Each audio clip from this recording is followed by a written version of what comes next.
வணக்கம் மக்களே. இன்னைக்கு நம்ம பார்க்க போற விஷயம் என்னன்னு பார்த்தீங்கன்னா, டெல்லியில நடந்த தேர்தல் தாங்க.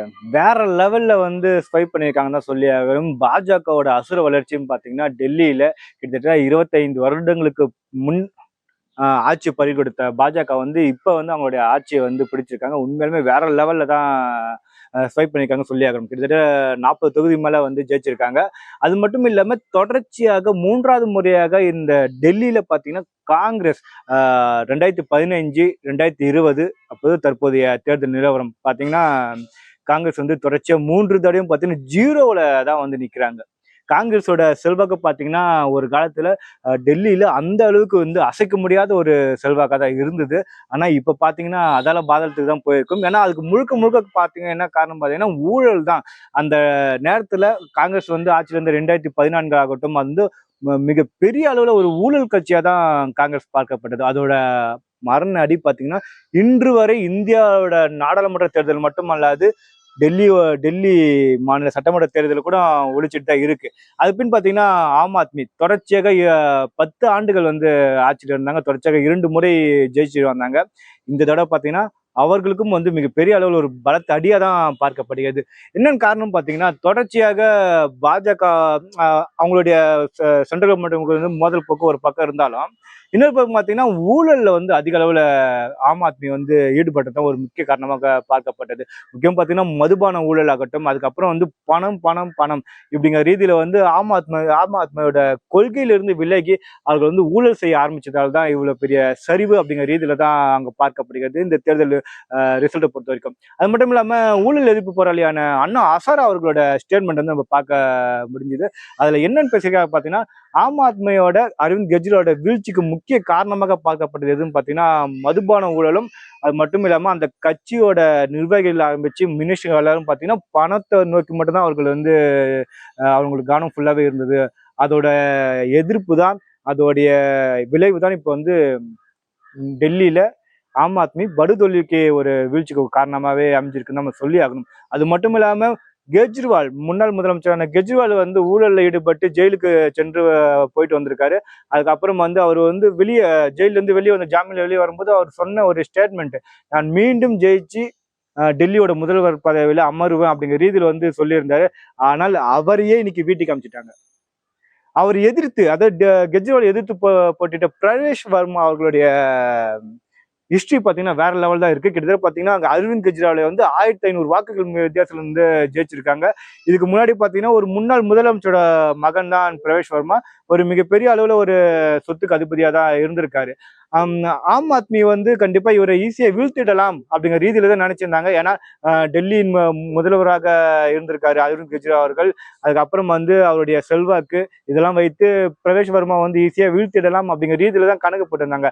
ஆனால் அனைத்து வியூகங்களையும் வீழ்த்தி விட்டு அந்த இடத்துல அரவிந்த் கெஜ்ரிவாலை படுதோல்வி அடைய செஞ்சிருக்காரு பிரவேஷ் வர்மா தான் சொல்லி ஆகணும். உண்மையிலே பாத்தீங்கன்னா இந்த வெற்றி பாஜகவிற்கு இன்னும் கூடுதல் பலத்தை கொடுத்துருக்குதான் சொல்லி ஆகணும். ஆனா இந்தியாவோட மையப்பகுதி, இந்தியாவோட தலைநகரம், அந்த இடத்துல தொடர்ச்சியாக பாஜகவில் வெற்றி கொட்டிற்கு அருகில தான் வர முடிஞ்சதே தவிர அந்த இடத்துல ஒரு வெற்றி அடிக்கிறதுக்கான அனைத்து வாய்ப்பும் இல்லாம தான் இருந்தது. ஆனால் அதை இன்று தகர்த்தெறிந்திருக்காங்க. கண்டிப்பா உண்மையிலுமே இந்த வெற்றி பார்த்தீங்கன்னா பாஜகவுக்கு ஒரு மிகப்பெரிய அளவுல ஒரு உற்சாகத்தை கொடுத்திருக்கும். ஏன்னா ஒரு டெல்லி இந்தியாவோட தலைநகரம், அந்த இடத்துல பாஜக 25 வருடங்களுக்கு முன்னாடி ஆட்சி அமைச்சாங்க. அதன் பிறகு பாத்தீங்கன்னா இப்பதான் ஆட்சி அமைச்சிருக்காங்க. உண்மையிலே அதுக்கப்புறம் பாத்தீங்கன்னா தேசிய கட்சிகளா இருந்த மார்க்சிஸ்ட் கம்யூனிஸ்ட் கட்சிகள் ஆகட்டும், கம்யூனிஸ்ட் கட்சிகள் எதுவுமே பாத்தீங்கன்னா 0.01% ஓட்டு கூட தாண்டல. இது கம்யூனிஸ்ட் சித்தாந்தத்துக்கு மிகப்பெரிய அளவுல ஒரு அடியா தான் பார்க்கப்படுகிறது.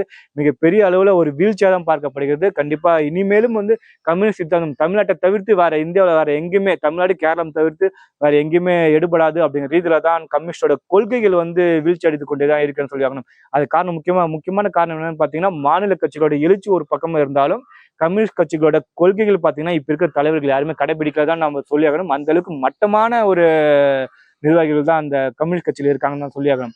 அதுக்கப்புறம் பாத்தீங்கன்னா ஆம் ஆத்மி கண்டிப்பா இந்த தேர்தலை அவர்களுக்கு மிகப்பெரிய அளவுல ஒரு பாதிப்பை ஏற்படுத்தும் அப்படிங்கிற ரீதியில ஐயமே இல்லைன்னா சொல்லி ஆகணும். கண்டிப்பாக இந்த தோல்வியிலிருந்து அவர்கள் மீண்டு வருவார்களா அப்படிங்கிற ரீதியில ஆராய்ஞ்சு பார்க்கும்போது இனிமேல் வாய்ப்பு இல்லைதான். காங்கிரஸை போல ஆம் ஆத்மி இனிமேல் ஒரு தேய்ந்த கட்சியாக தான் போகும் அப்படிங்கிற ரீதியில தான் பல்வேறு அரசியல் விமர்சகர்கள் வந்து சொல்லிட்டு இருக்காங்க. அதுக்கப்புறம் பார்த்தா காங்கிரஸ் நிலை பார்த்துட்டு அத்தோ பரிதாபம் சொல்லணும். அந்த அளவுக்கு மிகப்பெரிய அளவுல வீழ்ச்சி அடைந்த ஒரு கட்சி தான் பார்க்கப்படுகிறது.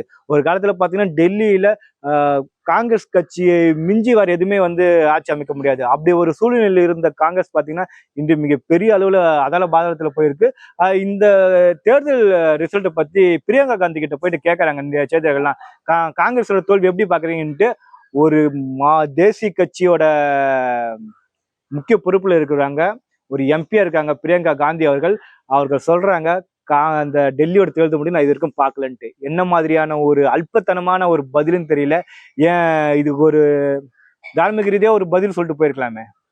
தேர்தல் முடிவு பார்க்கல அப்படின்னா நீங்களா கட்சியோட அதாவது காங்கிரஸ் கட்சி வந்து தோல்வி அடைவதற்கு தேய்ந்து போவதற்கு முக்கிய காரணம் எதுவும் பாத்தீங்கன்னா சோனியா காந்தி குடும்பம் தான் சொன்னா அது கண்டிப்பா மிகையாகாது.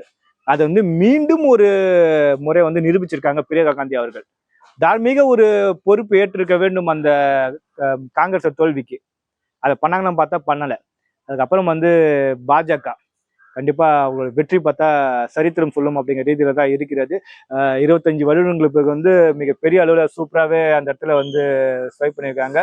கண்டிப்பா வந்து பிரவேஷ் வர்மா தான் அந்த இடத்துல மீண்டும் முதல்வராக அமர்வதற்கு வாய்ப்புகள் இருக்கு அப்படிங்கிற ரீதியில பல்வேறு செய்திகள் வந்து வந்துட்டு இருக்கு. பார்ப்போம் மோடி வந்து யாரை தேர்வு செய்வாங்கன்ட்டு. பாஜக பொறுத்த வரைக்கும் பாத்தீங்கன்னா கண்டிப்பா இந்த டெல்லி இந்தியாவோட தலைநகரம் டெல்லியோட வெற்றி பாத்தீங்கன்னா ஒரு கூடுதல் உற்சாகத்தை தான் அவங்க கொடுத்துருக்கும்.